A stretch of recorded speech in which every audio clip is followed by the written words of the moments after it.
You're a bad person, you know that. Aren't you just as bad for listening to what the bad woman says? So, you're okay with Catherine then? It's fine.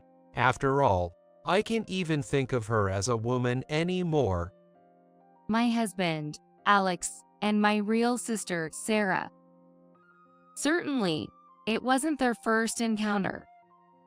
As soon as they're alone, is this how it's gonna be? I felt something boiling deep down in my gut. Leaving Alex and Sarah behind, the three of us went to a botanical garden. It was also a great day for a drive. As we entered the highway, my daughter Emily said, "Oh yeah, you know what? What's up?" Mom, I made sure the door was locked. At that moment, probably both Mike and I froze. What Emily was referring to was the entrance to the basement where the two were supposed to be. My name is Catherine, a 35-year-old housewife. Currently living with my husband, Alex, 2 years my senior, and our 8-year-old daughter, Emily. Once I've thought, wouldn't it be nice to have one more child? Ultimately, there were 2 reasons why it ended up being just Emily.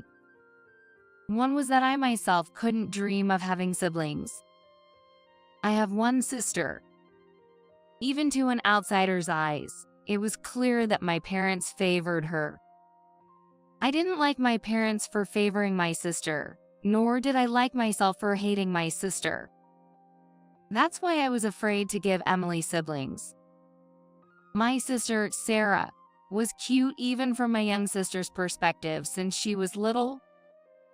Brightly colored clothes suited her, and she had large, double-lidded eyes. Her features were deep and well-defined. She was always smiling and good at acting spoiled. On the other hand, I had inner double eyelids. My pitch black coarse hair made it impossible to do any hairstyle and always made my mother cry. Oh, Catherine's hair is so hard to make cute. I hated my mother's size. The main reason I went to a university in the city and then looked for a job was to get away from my home. Away from my sister and my parents who favored her. But then Sarah came back home. I learned about it from a call from my mom at home. "What's up? That's unusual."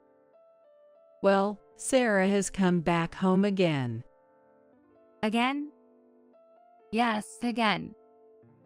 Sarah had been married twice before. The first time was right after she graduated from college. To put it bluntly, it was a shotgun wedding. It's now called a blessed marriage, but at that time, Sarah's situation was more of a no other choice kind.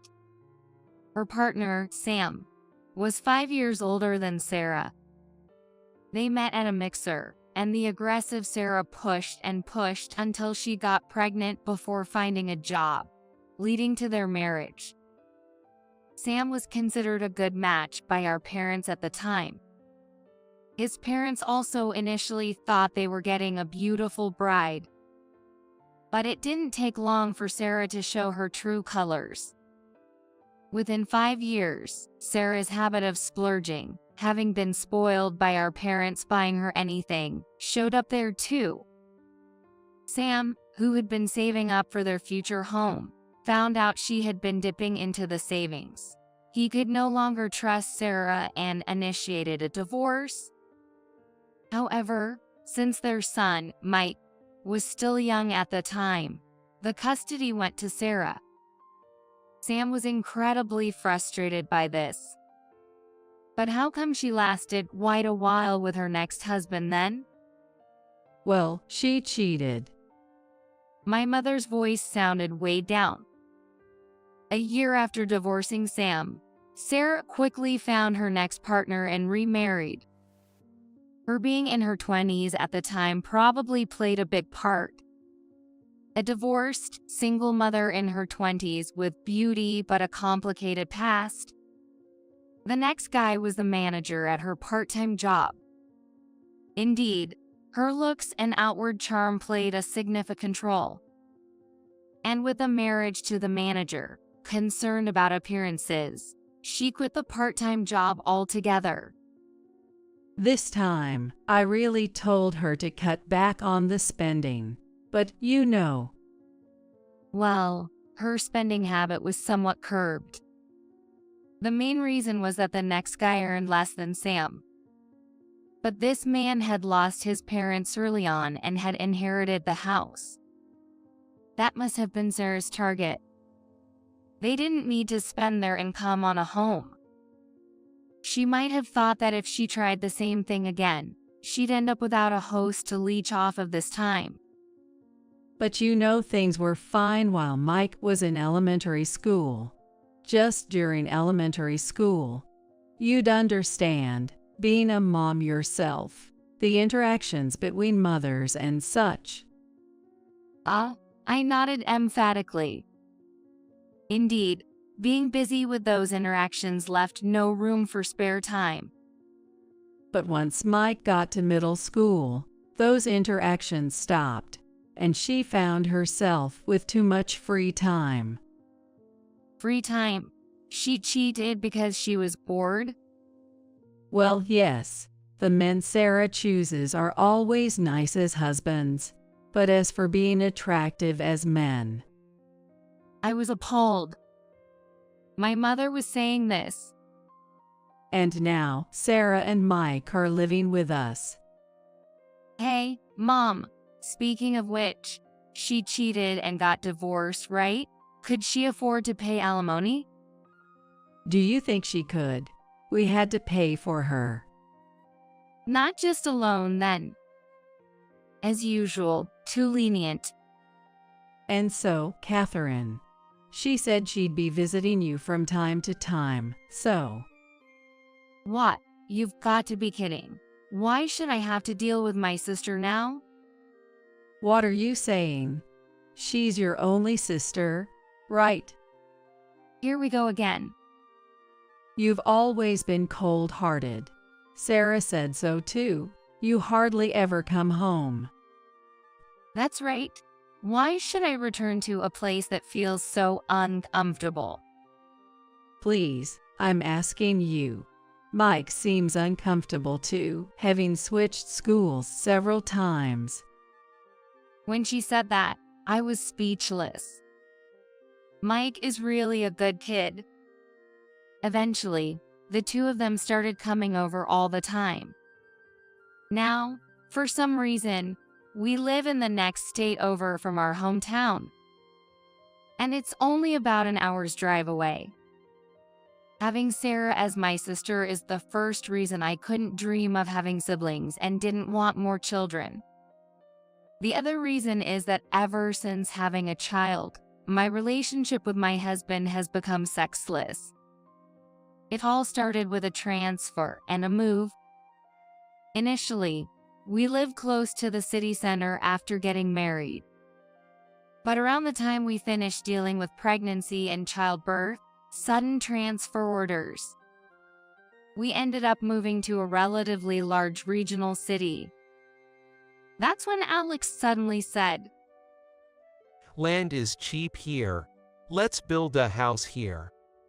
Alex chose the eastern edge of the state. And so, we ended up living an hour's drive away from my parents' house, which is on the western edge of the neighboring state. And the house was a bit unusual. No, it looked like a normal, modern, prefabricated square house on the outside. But Alex had built a basement in this house. I've always wanted a studio. That was news to me. I knew he was knowledgeable about art, having chosen museums for our dates before we were married. But I didn't think he actually painted. Huh? Didn't I mention it? I was in the art club in high school. I would have liked to go to art school if possible. But it seems that even taking the entrance exams for art school, a notorious money pit, was out of the question for Alex's family. This had been a lingering regret for him, and he had always wanted a studio when building his own home. But why basement? We need stable, north-facing light coming from above. As a result, the first floor was elevated to create a semi-basement underneath. The studio was placed where windows allowed for light. Since the studio alone would be too large, I decided to use half of the room right down the stairs as a storage area. In this region we moved to, it's said that a major earthquake will inevitably hit someday. So, it seems normal for homes to be designed for earthquake resistance and to have supplies stocked. Right after moving, I got various supplies ready and stored them. I also use that space for storing outdoor gear I use occasionally and for fruit wines and miso I make as a hobby. The inner door of the studio is solid, lockable from both the inside and outside. Once locked from the inside, it becomes the room of Alex's dream. In contrast, the entrance door to the storage area has only a very simple latch. Since the inner door of the studio is solid, not much importance was placed on the storage door. Alex would retreat to this basement whenever he had free time. Hey, Mom. Dad hasn't played with me much since we moved here. Emily's words left me sighing. It was still okay when it was just built. But gradually, a small refrigerator, extra bed, and a tablet device were brought in, and he would often stay overnight there before a day off, barely coming out except to use the bathroom on the first floor. Hey, why don't you take Emily to the amusement park once in a while? Are you trying to take away my only fun? This is how I refresh, so I can keep up with my daily work. The arguments increased, and our marital life decreased. I lived my days with Emily on the upper floor. Originally, the bedroom had 2 semi-double beds, but often one went unused. I frequently ended up sleeping with Emily.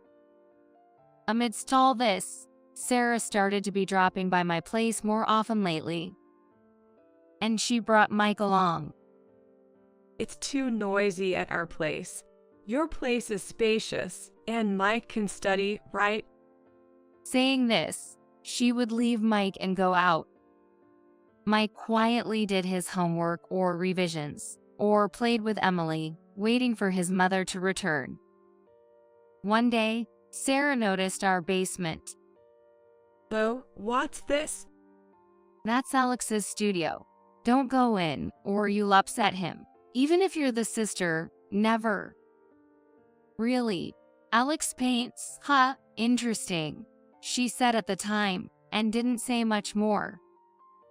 But that day, Sarah stayed until late in the evening, which was unusual for her.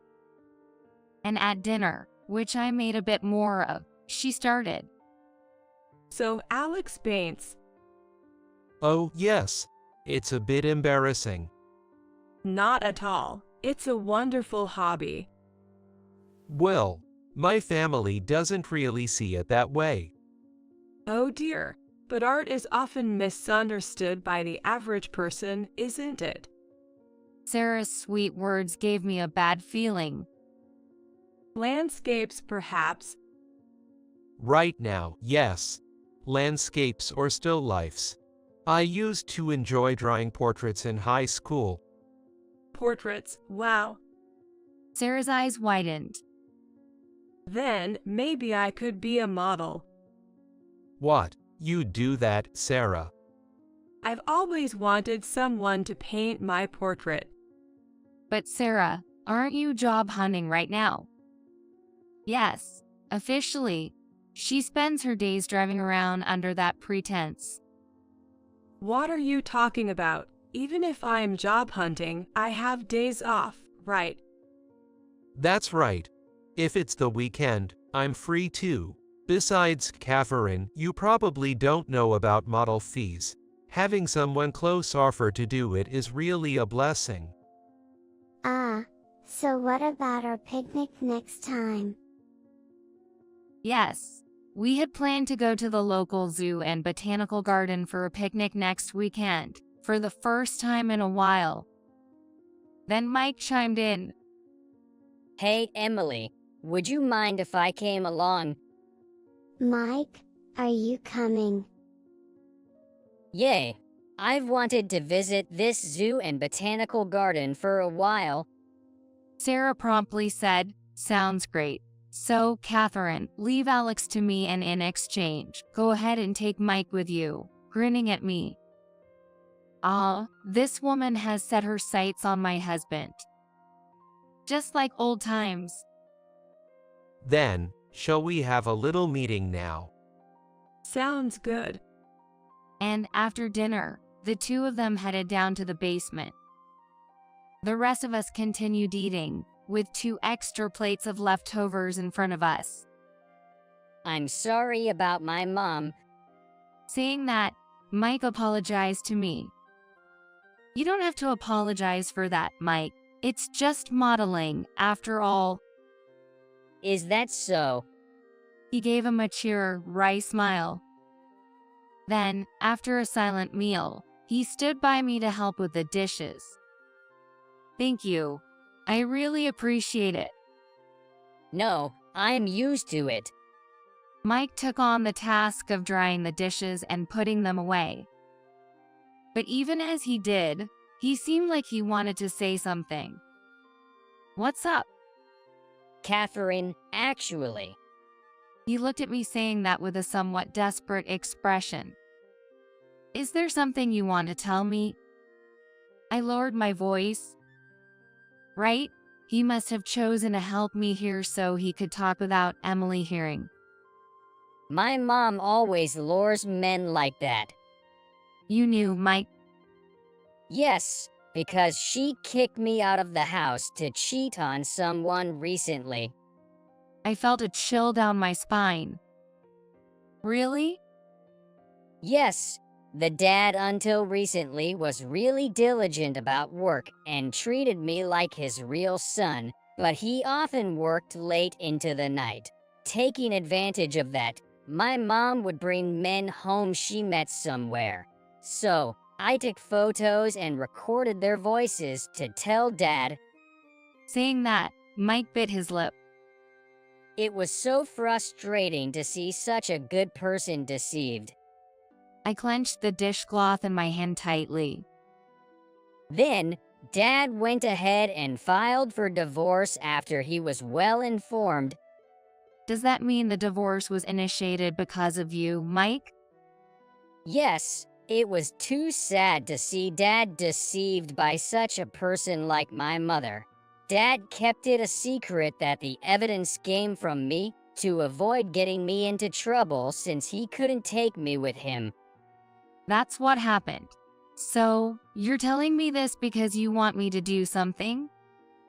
In a little while, Catherine, I think you should go down and check on them. Understood, I replied. For the next 2 hours, Mike kept Emily entertained with games. I love Mike so much.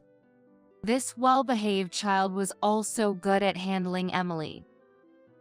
During breaks from the game, he'd search on the tablet about the zoo and botanical garden, getting Emily excited about what's there and what she wants to see.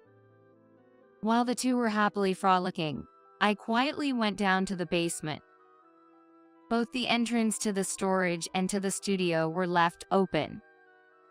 I silently entered the storage without turning on the light and moved to a spot where I could see into the studio without being seen. What I saw was Sarah sitting on a still life podium, embracing Alex. Even from a distance, I could see buttons on Sarah's blouse undone. You're a bad person, you know that. Aren't you just as bad for listening to what the bad woman says? So, you're okay with Catherine then? It's fine. I just can't see her as a woman anymore. They laughed quietly together, followed by unbearable sounds. Certainly, it wasn't their first encounter. As soon as they're alone, is this how it's gonna be? I felt something boiling deep down in my gut. But I didn't barge in yelling right then. The phrase of art model has a grounded reason. Even dressed like that, Sarah would probably casually say, "There's such a thing as nude modeling, you know?" as the punchline. And Alex will probably come up with excuses like saying it's to understand the lines of the body. I needed something more decisive. I silently went back upstairs. Upon seeing me return, Mike said, "Just like I told you, right?" What should we do, Catherine? He asked in a mature, cool tone. "I have an idea." Oh, you do? Then I'll brace myself too. And then the weekend arrived. On Saturday, the day was clear and sunny. Warmer than expected. Perfect for a picnic on the zoo and botanical gardens grassy field. Emily and I were looking for outdoor gear in the storage. By this time, the door to the studio was closed. Sarah, who had brought Mike along, quickly entered the studio where Alex was and closed the door behind her. We don't know what's happening on the other side of the door right now. What do we need? A sheet, and, Thinking about if the wind picked up, I also packed a pop-up tent, pegs, and ropes to keep it from flying away. Catherine, can we use our tent there? We'll ask at the entrance. As we continued our conversation, we moved various items out. Mike and I both had our hands full, so we left the door open. Then the three of us got into the car and set off. It was also a great day for a drive. As we got onto the main road, Emily suddenly said, "Oh yeah, you know what? What's up?" Mom, I made sure the house was locked up. What? Because both Mom and Mike had their hands full. It's not good to leave the house open when we're going out, right? At that moment, probably both Mike and I froze. Emily knew about the existence of the studio, but didn't really understand what it was. Alex takes care of cleaning and everything in the studio himself. I've also been told not to touch anything. So, to ensure Emily wouldn't go in and move anything around, the door to the studio is usually locked during the day. But today... Hey, Emily, why did you lock the storage door? Mike asked her. Because I saw the door to the back room, which is usually firmly closed, swinging back and forth. Mom, the back room should always be locked, right? But I don't know where the key is. So I thought I should lock it from the outside. I see. There is indeed a proper lock on the door to the back room. But the one on the outside is just a latch. So even Emily could close it. I see. That's right. I imagined the situation and felt a smile creeping on my face. Then I told Emily, "Hey, Emily, after this, let's go visit Grandpa and Grandma on Dad's side." Really? Is that okay? This was all part of the plan. Visiting the in-laws has been scheduled. It's been a while, so let's stay overnight. I added that to the plan.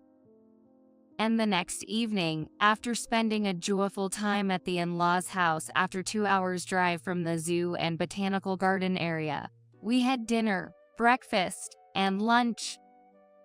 It's about time we head back.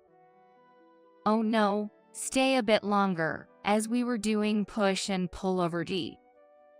A classic telephone rang cut through. Oh, that's mine. The police? What's that, Catherine? Can you put it on speaker? At my Phil Jack's request, I switched the phone to speaker mode and answered. Yes, hello. Sorry to bother you. This is the state police. Is this Catherine's phone? Oh yes, this is Catherine. The person claiming to be a police officer seems to have a lot of noise in the background, with the sounds of sirens blaring. What's happened? Oh, yes. We received reports from your neighbors about the sound of a window breaking and a foul smell coming from the basement of your house. What? I let out a bewildered cry. What could have happened? Alex is supposed to stay at home today, isn't he? So, what could it be? I said to my in-laws. These in-laws are truly wonderful people who adore their rarely seen granddaughter, Emily, very much. The only concern about them was mostly calling to vent over their son suddenly building a home far away. Honestly, compared to my own parents, they're incomparably more decent people. They warmly welcomed Mike, who is after all my nephew. I asked the police, so, what exactly happened? It seems that Alex was the one who broke the window. Could you elaborate a little more? Let me explain chronologically. Then we'll go play games over there. Okay. Sensing the atmosphere, Mike took Emily away from the scene. Certainly, it wasn't a story meant for Emily's ears. Then the police officer began to explain to us. A neighbor returning from shopping was startled by the sound of breaking glass and peeked into our house. Hesitantly, but considering they were in regular contact with us through neighborhood circulars, the neighbor entered the yard to find out which window it was. It turned out to be a window for light in the basement, which normally went unnoticed. In a panic, the neighbor looked through the broken spot, smelled a terrible odor, and saw a naked man and woman wrapped in blankets or sheets, cowering in pain. Then, they hurriedly called the police. That naked person turned out to be Alex. The expressions on my in-laws' faces twisted instantly. What is he doing? Despite the anger of Jack, I kept the conversation going. So, about the sound of ambulances. Ah, yes. When we approached, they said they were locked in and injured, asking for help. So we called an ambulance and rescue team. That's quite a response. The sighs from my in-laws grew louder. The front door was locked, and due to security reasons, we decided to remove a window pane to send in rescue personnel and saved out the two. Thank you. But what about the injuries? Trying to get out through the window, Alex fell from a stand and severely injured his back. My in-laws were so shocked, their jaws might as well have dropped. That's when I asked another crucial question. The other woman, could her name be Sarah by any chance? She's my sister. Ah, your sister. Is she the woman? The police officer hesitated slightly. What happened? Ah, yes. Indeed, she identified herself as such. We've contacted your family as well. But it turns out she was the source of the bad smell. What? It seems she may have been chilled from yesterday. There were many beer cans around, and, well, she had an accident in her undressed state, leading to a significant amount of waste scattered around your basement. Oh, yeah. Attempting to at least clean themselves, they used the stored bottled water in the storage, which spread further around, soaking into the clothes they had left, affecting both of them. My in-laws' faces twitched at the mention of the clothes. So, where is my husband now? Which hospital? Ah, yes. The police provided the name and address of the hospital and then hung up. I was utterly bewildered by the turn of events. Surely, I was aware we had locked them in, thinking it would yield evidence of the affair, allowing Mike and me to thoroughly investigate the studio later. But this outcome was unforeseen.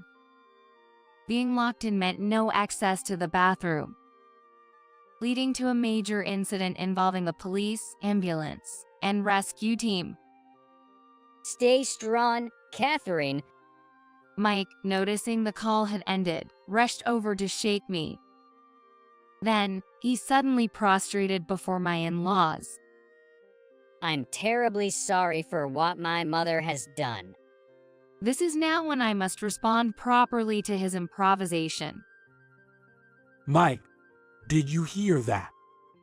I heard the name Sarah. I'm sorry, that's my mother. She was targeting Alex.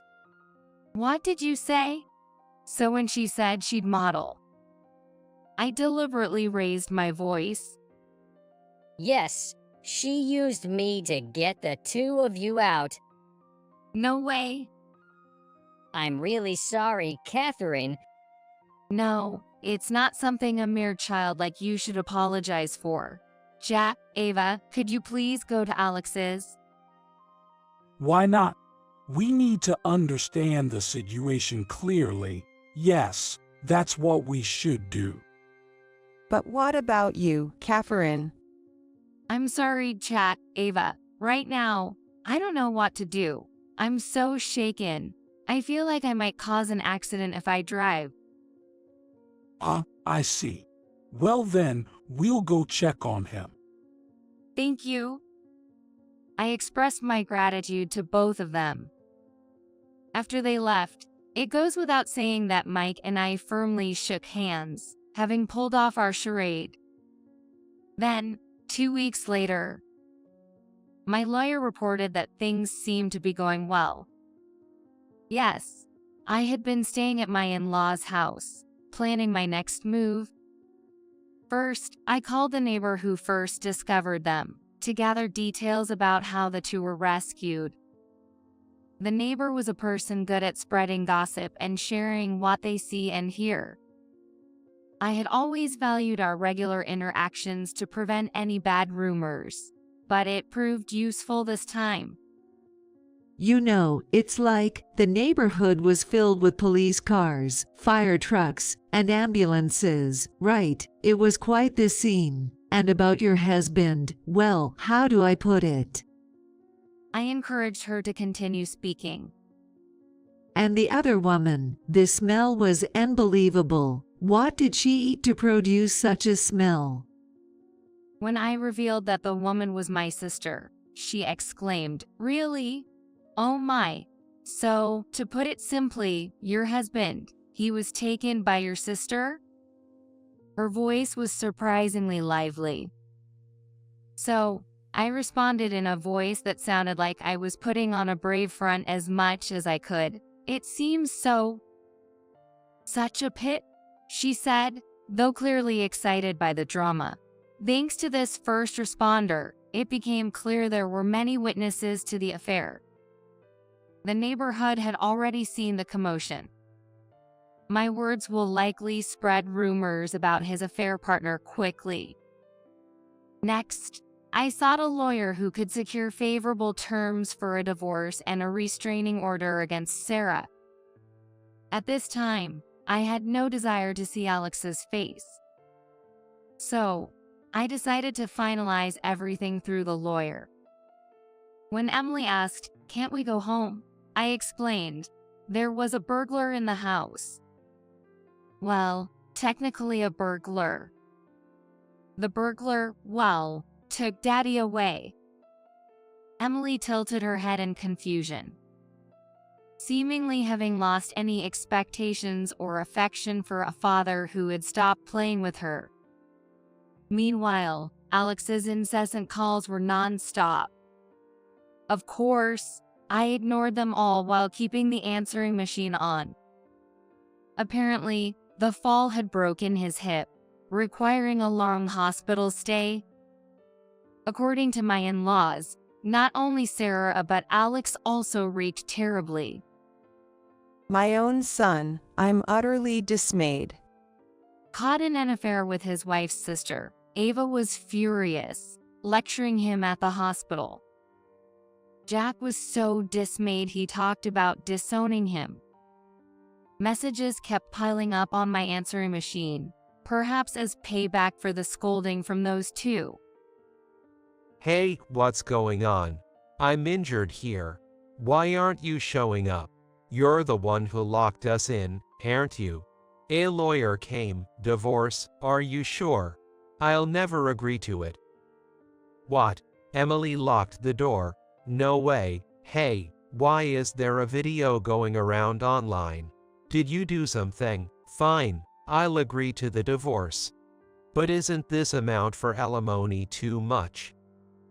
Please, even if we have to sell this house, no one will buy it with the basement in its current state. Cut down on the alimony, please. Please. Answer the phone at least once. The last messages were already in tears. Calls from Sarah also came, but they were incomprehensible, so I turned the volume down to 0 as soon as I recognized it was her. I couldn't let Emily hear such foul language. Meanwhile, Mike made contact with his biological father. Mom never told me his cell phone number, but Grandma gave me the home phone. She said to call in an emergency. An emergency? Yo, Grandma always regretted not being able to get custody from Mom. Back then, there wasn't enough evidence, and I ended up with Mom. That was the case. But with what happened this time, I think it's clear she no longer qualifies as a parent, and I hope things were like that. Mike spoke with determination. I've been teased a lot because of the name Mom gave me. Really? If we both had to be named Mike, I wish they'd at least picked a different spelling for mine. What? Am I a comedian or something? I've switched schools twice, and both times I got the same kind of ribbing. Wow. I couldn't help but sympathize with Mike. His name isn't exactly a fancy name, but it was enough to be teased as a new student. His name used to be famous for basketball, but now he's more of a comedian, I guess. Dad said he was against that name. Just for that, I've always wanted to go with him. I see. So thank you, Catherine, for giving me a chance this time. Oh my, thank you. You know, your mom has always liked taking things that are mine. I see. Mike looked up to the sky. But you know, it's not about things, it's about people. Those who get caught are also at fault. At least, if you have a family, you should resist being lured. If you can't, then that person is no good. So, I continued. We're both rid of something bad, aren't we? After that, my divorce was finalized. I secured custody of Emily, along with property division, alimony, and child support. The dream house was sold to pay for everything, but it was bought at a low price due to the incident and the mess in the basement. That's why I'm saying you're being stupid. Studios or studies are something you make after the kids are gone. Jack left these words, saying I would cut ties with Alex. Ava, exasperated by her son complaining about Emily locking the door, followed her husband's lead. They both still wanted to see their granddaughter. I'm grateful to them and plan to keep in touch. As for Sarah and my parents, they were furious at being sued for alimony. But my lawyer mentioned, by the way, Catherine has completed the disinheritance process. She wants nothing to do with you. If you messes up again, she'll probably get a restraining order against you. Sarah then grabbed a vase and struck my lawyer with it. This led to an assault charge, and Sarah spent a short time behind bars. More alimony, and my parents had to sell their house too. Such is the result of indulgence. Mom, see you later. See you later, Emily. I moved to a more distant place, far from my childhood home and the previous house. Good morning. As I greet upon arriving at work, looking forward to working with you today. My current employer, Sam, replies, yes, it's Mike's father, Sam. I'm now employed as an office worker in his company, a solid business rooted in the community. On days off, Emily begs me to visit Mike, who's back with his father. Sam's family welcomes us too. They're grateful to me giving them a reason for Mike to come back. These people, unlike my parents, are truly kind. At last, I've found peace among good people. From now on, I'm determined to live a bright and happy life for Emily's sake.